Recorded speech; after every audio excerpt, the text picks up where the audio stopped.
Meu nome é Maria Berenice Dias, fui a primeira mulher na magistratura do Rio Grande do Sul e agora sou advogada, criei o Instituto IBDFAN, Instituto Brasileiro de Direito de Família, porque eu continuo acreditando que nós temos que mudar esse mundo.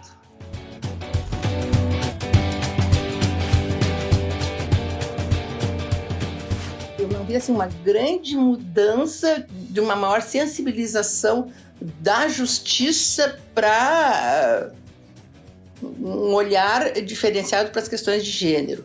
Ainda acho a justiça extremamente machista.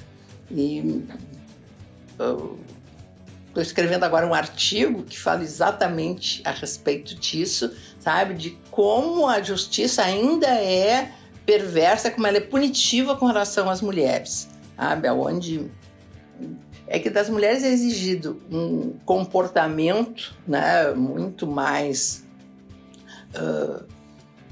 restrito. Então, assim, sobra espaço para cobranças.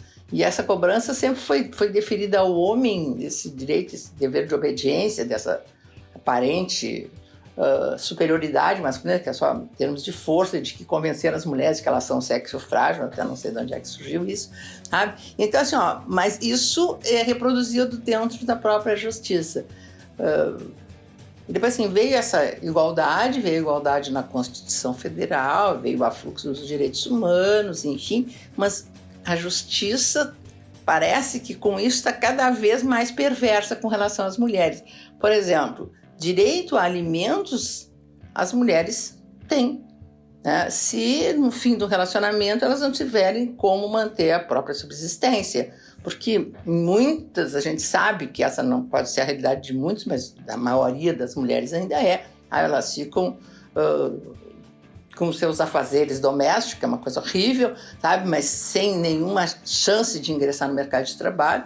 Bom, e depois, até não precisamos falar em 40 anos de vida, mas até em espaços menores de tempo, mas onde elas abriram mão, né, de exercer algum tipo de atividade ou não se qualificaram profissionalmente, claramente elas vão precisar de alimentos. Só que assim, esses alimentos que às vezes são estabelecidos de uma forma consensual, são tirados de ofício pela justiça, dizendo que a justiça não pode incentivar o ócio e que, bom, elas já tiveram alimentos por 2 anos, então elas que tratem de prover a própria subsistência. Esta é uma visão machista, é uma visão masculina, sabe? Sem atentar ao que a lei diz. A lei diz que tem direito a alimentos, quem deles necessita. Então não se apura para ver se ela precisa ou não, simplesmente se tira. Não, ela já está recebendo alimentos por 2 anos, então, bom, agora ela não precisa mais. Sem ninguém nem estar reivindicando isso. Às vezes os homens pedem para diminuir o valor e eles simplesmente, sumariamente, retiram. Então, assim, é um olhar fora da realidade brasileira. Depois, assim, o que eu vejo também, muitas mulheres, elas se colocam a elas como exemplo. E essa não é a realidade, essa é a minoria das mulheres que conseguem ingressar, sabe, numa faculdade de direito, conseguem fazer um concurso, conseguem advogar. Então, não dá para se ter como parâmetro, sabe? Quando eu vi várias vezes, não, mas eu conseguia trabalhar e cuidar de filhos. Bom, mas, né? Essa não é a realidade de todo mundo, né? E eu sempre digo assim, essa diferença ainda existe dentro das relações domésticas da casa.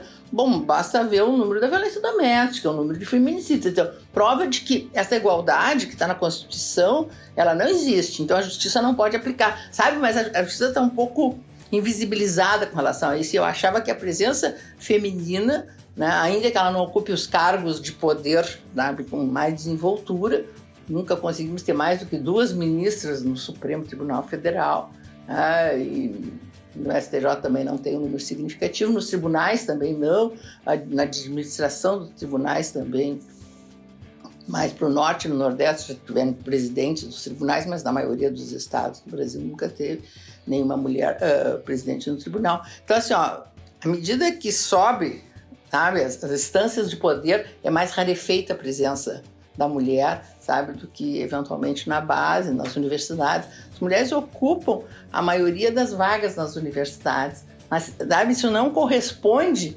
à ocupação dos espaços de poder sabe? E de qualificação, qualquer curso que a gente vai fazer tem um número maior de mulheres, pós-graduação, doutorado, enfim, palestras, sempre tem, sabe, as mulheres buscando, porque as mulheres ainda têm que mostrar serviço, sabe, para tentar. Bom, e de um modo geral, as mulheres ainda ganham menos, 1/3 menos do que os homens.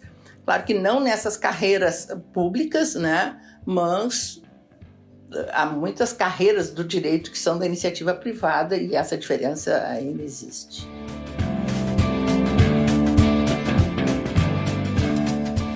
Ninguém entra na faculdade de Direito se não estiver apostando de que tem como auxiliar ao que está torto para ficar direito, senão não faria direito, tá? Então, assim, ó, este comprometimento de fazer alguma coisa, sabe, para que as coisas mudem, eu acho que essa é a grande motivação, mas é a motivação que embala as pessoas para entrar na faculdade, mas se perde na faculdade ou na vida profissional. Então, acho que a gente não pode perder essa perspectiva, né, de que, bom, nós somos agentes transformadores da sociedade.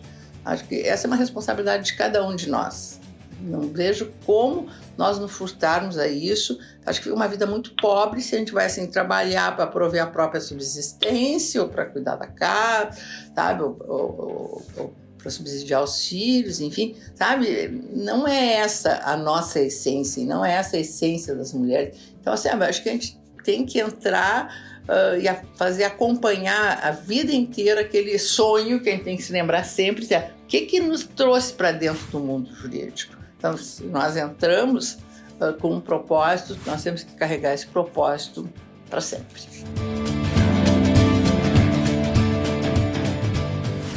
Eu sempre repito que na vida a gente não pode ter medo, a gente precisa ter coragem de ousar. Ousar na busca do novo, ousar na busca da realização dos próprios sonhos. Então, acho que esse é algo que deve nos acompanhar todos nós, principalmente nós mulheres que temos essa sobrecarga, sabe? Temos que conseguir administrar isso com pouco mais até de leveza, sabe? Mas com muito, encharcada de muitos sonhos disso. Então, acho que a gente tem que, na vida, é coragem de ousar.